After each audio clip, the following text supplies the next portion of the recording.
자, 여러분, 우리는 계속해서 열왕기하 말씀을 보고 있습니다. 열왕기하는 여러분 주로 무슨 내용을 다루고 있다고 여러분들에게 말씀을 계속 드리고 있습니까? 바로 왕들의 이야기, 왕들의 역사를 다루고 있죠. 특별히 어떤 내용들을 다루고 있는가 하면 그 이스라엘이라는 나라가 이 왕의 종기로 어떻게 됩니까? 나라가 망하고 끝나는 역사책이죠. 그러다 보니까 이 나라가 어떻게 멸망이 이루어지게 되었는가, 바로 그 이유를 이 열왕기하 말씀이 여러분 보여주고 있습니다. 어떻게 보면 왕들의 실패한 역사를 다루고 있는 것이 열왕기하 말씀이죠.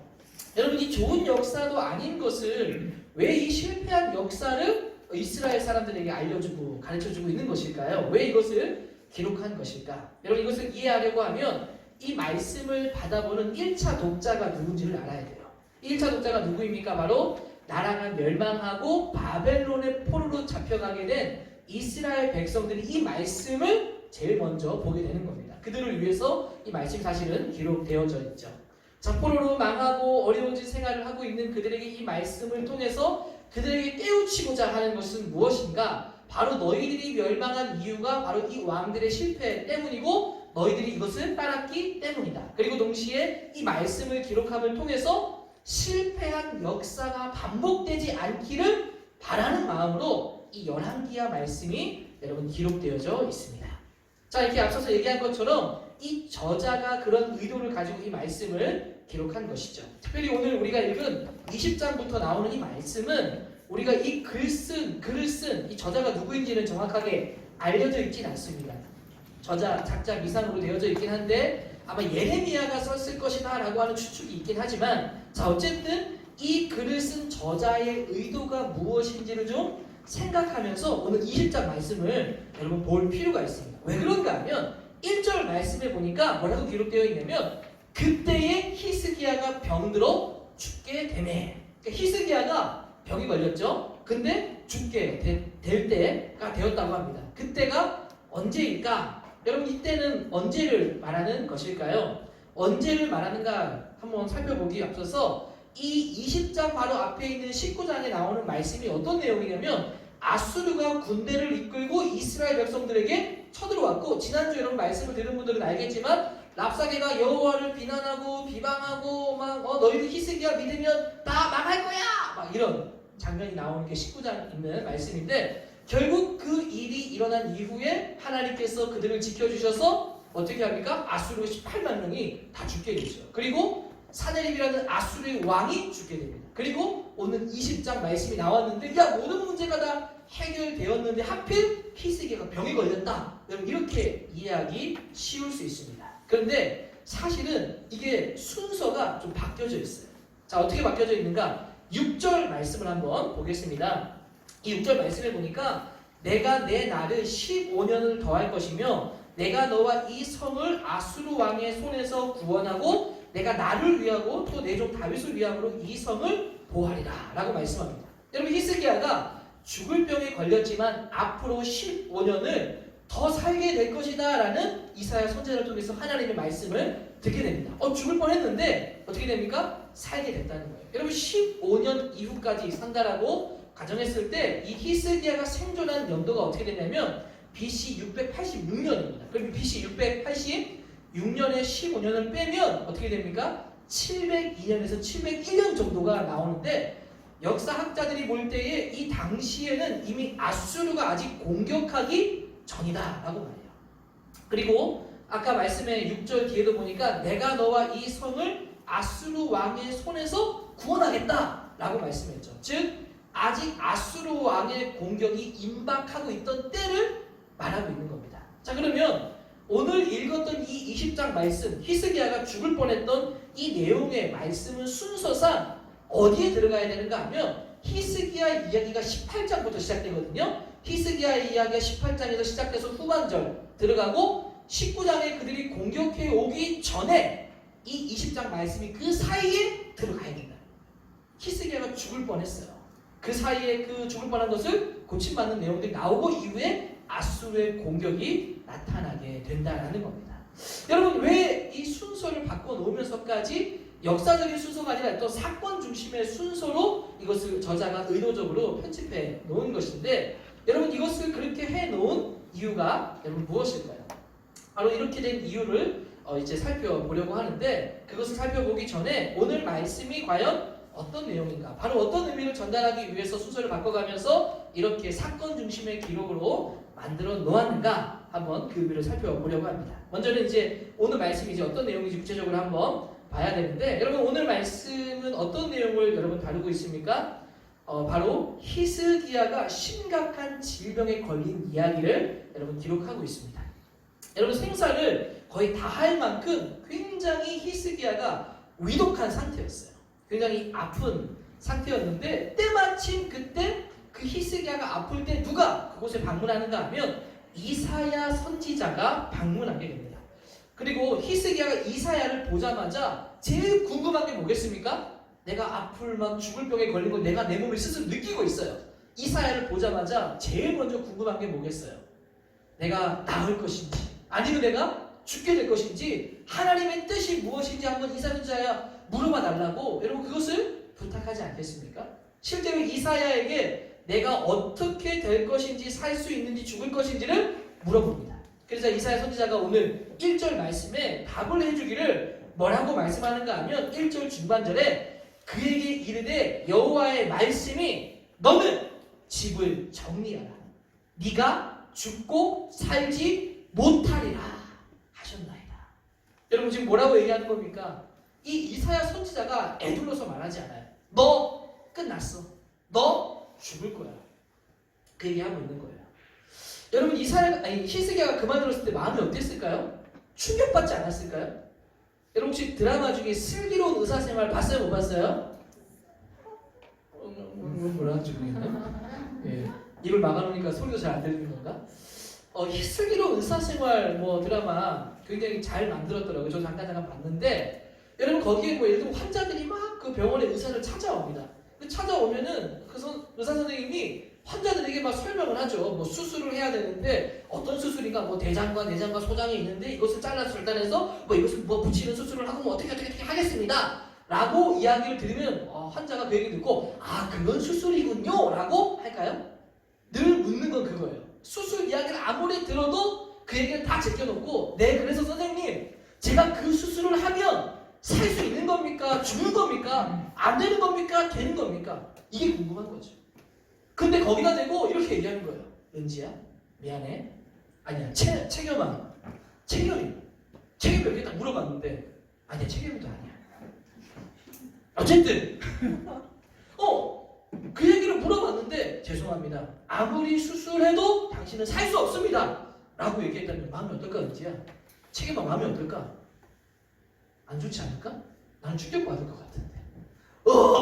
제가 살 수 없다고요 하면서 막 얼마나 여러분 히스기야가 지금 그런 상태에 오게 된 거예요. 너 죽을 거야 라고 얘기하니까 충격을 받고 여러분 인간의 본성이 어떻습니까? 살고 싶을까요? 잘 됐구나 내가 죽게 되는구나 하고 그래 죽음 받아들일까? 여러분 살고 싶은 마음이 들지 않겠습니까? 히스기야는 충격을 받고 어떻게 합니까? 살고 싶은 욕구를 드러내고 있습니다. 그래서 히스기야는 너무 죽기 싫었고 너무 살고 싶어서 그래서 그렇게 위독하며 아픈 몸을 이끌고 2절 말씀해 보니까 낯을 벽을 향하고 여호와께 기도하여 이르되 라고 말해요. 그러니까 벽을 향해서 몸이 굉장히 아팠을 텐데 일어나서 하나님 앞에 엎드리고 여러분 기도하는 겁니다. 3절에 뭐라고 기도하는가 하면 이렇게 기도하죠. 여호와여 구하오니 내가 진실과 전심으로 주 앞에 행하며 주께서 보시기에 선하게 행한 것을 기억하옵소서. 그리고 나서 통곡하면서 울었다라고 말합니다. 쉽게 말하면 이런 거예요. 주님, 제가 평생을 주님을 위해 헌신했지 않습니까? 하나님, 제가 온 마음을 다해 주님을 섬긴 것을 주님 알고 계시지 않습니까? 좀 기억해 주시면 안 되겠습니까? 저 정말 열심히 주를 섬겼습니다. 제발 저 죽이지 말고 살려주세요 하면서 펑펑 통곡하면서 히스기야가 여러분 울었다는 거예요. 여러분 하나님께서요 이 히스기야의 기도를 들으셨습니다. 얼마나 기도를 빨리 응답받게 되었는가 하면 이 이사야 선지자가 너 살지 못할 것이라고 선언하고 나가는데 이 예루살렘을 빠져나가기도 전에 하나님의 말씀이 이사야 선지자에게 바로 임합니다. 그리고 이렇게 말하죠. 이사야 왕에게 돌아가라. 그리고 내 말을 전해라. 내가 너의 기도를 들었고 너의 눈물과 울음을 들었다. 내가 너를 고쳐주겠다. 15년을 더 살게 될 것이고 아수르에 임박한 그 어려움 속에서 내가 너를 건져줄 것이다. 이런 음성을 듣고 히스기야에게 그 말을 전달하게 되어집니다. 여러분, 하나님께서 히스기야를 왜 고쳐주셨을까요? 그가 정말 진심으로 기도했기 때문에 하나님께서 그의 기도를 들어주신 걸까요? 물론 이 말도 틀린 말은 아니겠지만 6절 말씀에 보시면 이렇게 말하죠. 후반절에 내가 나를 위하여, 하나님 자신의 영광을 위하고 또 내 종 다윗을 위함으로 이 성을 보호하리라 라고 말씀했습니다. 이 말이 무슨 말일까요? 히스기야 너를 살려주는 이유, 너의 기도로부터 시작되었지만 사실은 나의 영광과 바로 다윗의 이 왕가를 기억해서 너를 살려주겠다고 말씀하는 겁니다. 여러분 생각해 보십시오. 만약 히스기야가 죽었다. 그리고 아수르가 이제 공격해 왔다. 나라가 어떻게 되었을까요? 나라는 멸망하게 되었습니다. 망하게 되었을 거예요. 히스기야 때 이 남유다 왕국은 망하고 멸망하게 되었을 겁니다. 그러나 히스기야가 죽지 않고 회복됨을 통해서 어떻게 됩니까? 바로 이 나라 남유다 왕국도 생명이 함께 연장되게 되었다는 거예요. 바로 오늘 읽은 이 히스기야 나온 이 20장 말씀이 바로 이러한 내용을 다루고 있습니다. 죽을 뻔한, 죽기로 확정된 이 히스기야가 살게 되고 함께 남유다 왕국도 하나님께서 건져주시는 그런 이야기로 되어져 있습니다. 자, 여러분 이제 이런 본문의 내용을 가지고 이제 아까 앞서 말씀드렸던 왜 시간적 순서를 바꿔가고 사건 중심으로 이 말씀을 여러분 기록해 놓았을까? 여러분 그 이유는 바로 앞에 나오는 19장의 이야기와 20장의 이야기를 대조하기 위해서 여러분 순서를 바꿔 놓은 겁니다. 여러분 대조라는 게 무엇입니까? 비교를 말하는 거죠. 예를 들면 사울과 다윗을 비교를 많이 합니다. 사울 왕이 악하면 악할수록 여러분 어떻습니까? 다윗의 의로움과 위대함이 더 드러나는 것이죠. 함께 어떤 일을 할 때도 어떤 사람이 잘 못하면 못할수록 상대적으로 옆에 사람이 조금만 열심히 해도 잘하는 것처럼 보이는 것처럼 이러한 대조 효과를 보고 있는데 바로 이 19장에 나오는 아수르의 멸망과 아수르의 왕 사네립의 죽음은 선고받고 그대로 되어지죠. 그들이 이길 것처럼 보이지만 그대로 그들은 망하게 됩니다. 그러나 히스기야는 여러분 어떻습니까? 사실 그 사이에 들어가야 되는데 히스기야가 죽을 뻔한 게 아니라 죽음을 선고받았습니다. 여러분 구형과 선고 차이점 잘 알고 계신가요? 구형은 어떻습니까? 내가 법적으로 20년을 구형합니다. 30년을 구형한다고 검사가 요청을 하면 어떻습니까? 판사가 나중에 어떤 형으로 할지를 선고하게 되죠. 구형은 말 그대로 요청이기 때문에 바뀔 여지가 있습니다. 그러나 선고는 확정적인 선언이기 때문에 그냥 그게 확정되는 거죠. 히스기야는 구형을 받은 것이 아니라 선고를 받았다는 거예요. 이미 죽었다라는 선언, 확진 판정을 받았다는 거예요. 더 큰 뜻을 위해서 하나님께서 기도를 통해 그 안에 일어나는 세세한 역사들은 때로는 그 뜻을 거두시기도 하고 바꾸시기도 합니다. 더 큰 뜻을 하나님께서 이뤄가기 위해서. 그러니까 우리의 기도가 놀라운 역사를 이뤄간다는 거예요. 여러분 모세도요. 출애굽했던 백성들이 나왔을 때 뭐합니까? 모세가 시내산에 가 있는 동안에 그들이 뭘 만들었어요? 골드로 된 소를 만들었잖아요. 금송아지를 탁 만들어가지고 경배했더니 하나님이 뭐라고 말하냐면 그들을 다 진멸해버리고 모세야 너를 통해서 다시 민족을 일으키겠다 라고 말씀할 때 모세가 하나님 앞에 기도하죠. 하나님 그렇게 하지 말아주세요. 애국 사람들이요 우리 나왔을 때 니들 잘 되나 보자라고 지켜보고 있는데 만약 광야에서 이들 다 죽으면 하나님 뭐가 되겠습니까? 하나님 영광을 위해서. 그리고 만약 그렇게 하실 거라면 저를 그냥 죽는 걸로 끝나지 않고 하나님이 기록한 생명책에서 내 이름 지어버려 주십시오. 그렇게 기도했더니 하나님께서 그의 기도를 들으시고 뜻을 거두셨지 않습니까? 그리고 이스라엘이 하나님의 그 걸음을 갈 수 있도록 여러분 인도에 가셨다는 거예요. 바로 그런 것들을 통해서 이 글을 보는 1차 독자들, 바로 바벨론의 포로로 있는 자들, 여러분 어떻습니까? 나라를 잃고 소름 가운데 있는 이들에게 바로 이 말씀을 통해서 그들에게 희망의 메시지를 전달하고 있는 겁니다. 이 말씀을 볼 때 우리가 하나님을 의지하고 우리가 여전히 포기하지 않고 하나님을 찾고 의지하고 기도하고 하나님 앞에 나아가면 우리 역시 히스기야가 죽음을 확정받았지만 우리가 노예로 살아가고 있지만 다시 반전, 다시 회복의 역사가 올 수 있겠다라는 그런 메시지를 그들에게 부어주고 있는 겁니다. 여러분, 이런 말씀은 우리에게 주시는 여러분 메시지가 있습니다. 우리에게도 주시는 메시지가 있다면 여러분 무엇일까요? 여러분, 우리도 지금 지내는 이 시대, 우리가 지금 살아가는 환경 어떻습니까? 사실 어떻게 보면 이전과는 너무 다른 환경을 우리가 살고 있죠. 완전 절망과 같은 상황에 여러분 있을 때라도 오늘 말씀은 그럼에도 불구하고 우리가 하나님을 의지하고 하나님 바라고 하나님께 기도 간구하면 반전의 희망을 우리에게 주신다는 거예요. 여러분 어떻습니까? 코로나 시대를 지나간 게 아니라 코로나 시대를 우리가 살고 있어요. 여러분 지금 이렇게 살아가는 환경이 여러분 좋은가요? 아니면 힘든가요? 학교를 안 가서 좋나요? 가고 있죠? 여러분 근데 사실은 굉장히 힘든 환경 아닙니까? 하고 싶은 것도 마음대로 못하고 나가지도 못하고 자유를 제한받고 굉장히 어려운 환경 가운데 지금 우리가 여러분 살아가고 있습니다. 교회가 위기다. 실제로 여러분 교회에서 예배당을 건축하고 이렇게 잘 멋지게 지었는데 비대면이 지금 활성화되다 보니까 어떻게 됩니까? 교회 사람들이 오지 않고 교회당은 멋지게 지었지만 사람이 채워지지 않는 일들이 일어나고 있는 거예요. 심지어 교회를 지었을 때 빚을 내서 지었다면 여러분 그 빚이 어떻게 됩니까? 갚지 못해서 교회가 어려움에 처하는 일들도 일어나고 있다는 거예요.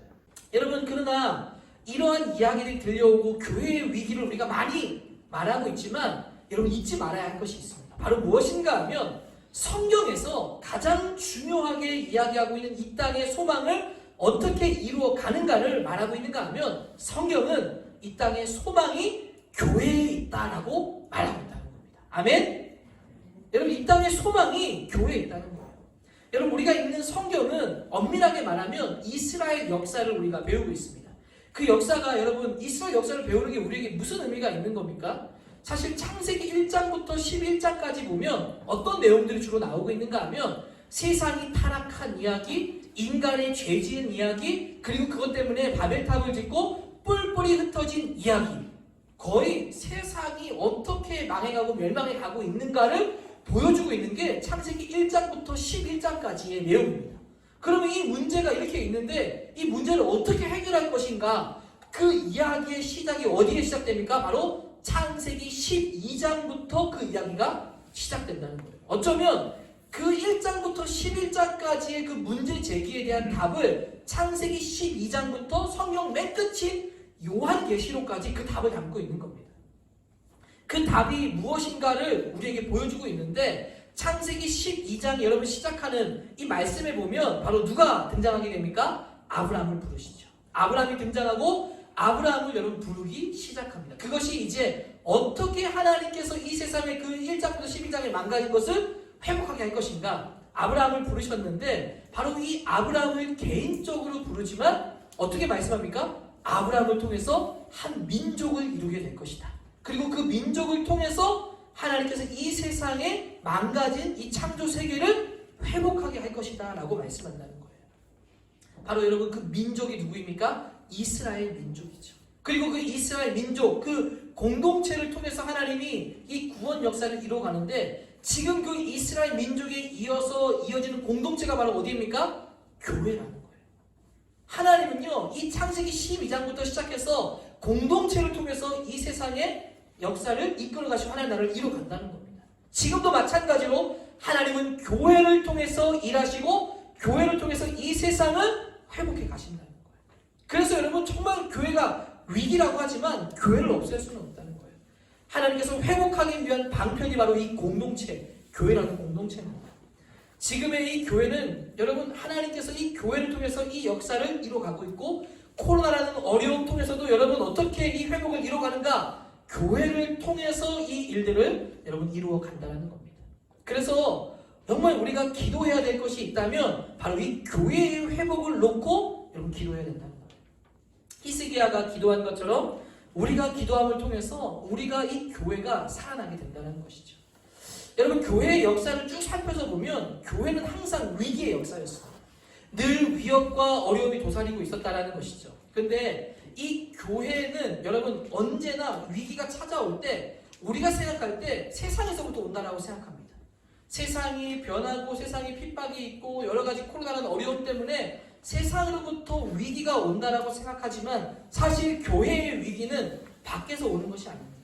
여러분 만약 밖에서 온다고 하면 우리가 이것을 극복하고 이겨내려면 어떻게 해야 되겠어요? 세상을 바꿔야 되겠죠. 근데 하나님은 세상을 바꾸도록 하기도 하지만 그게 근본적인 것은 아니에요. 어떻게 합니까? 바로 우리 안에 있는 문제들을 해결하게 하신다는 거예요. 사실 교회가 위기는 밖에서부터 오는 것이 아니라 안에서부터 오는 위기가 더 큽니다.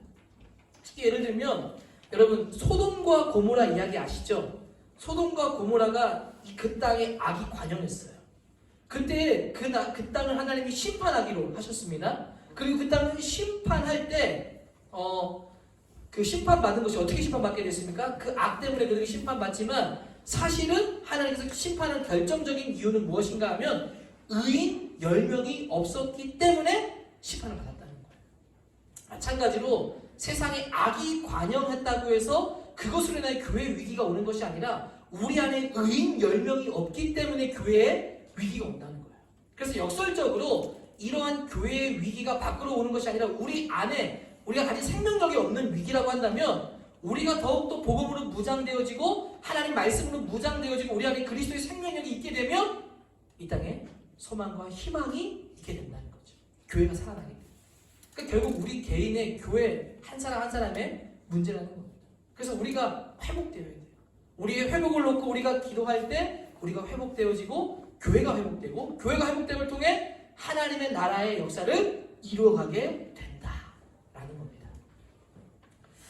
여러분 이 교회 회복의 역사가 어떻게 이루어져 가는가? 하나님께서 기도를 통해 이루어 가신다라는 것을 오늘 말씀은 이야기해주고 있습니다. 그래서 여러분의 삶의 자리에서 어떻게 살아야 될까? 여러분 정말 기도하는 삶이 되면 좋겠습니다.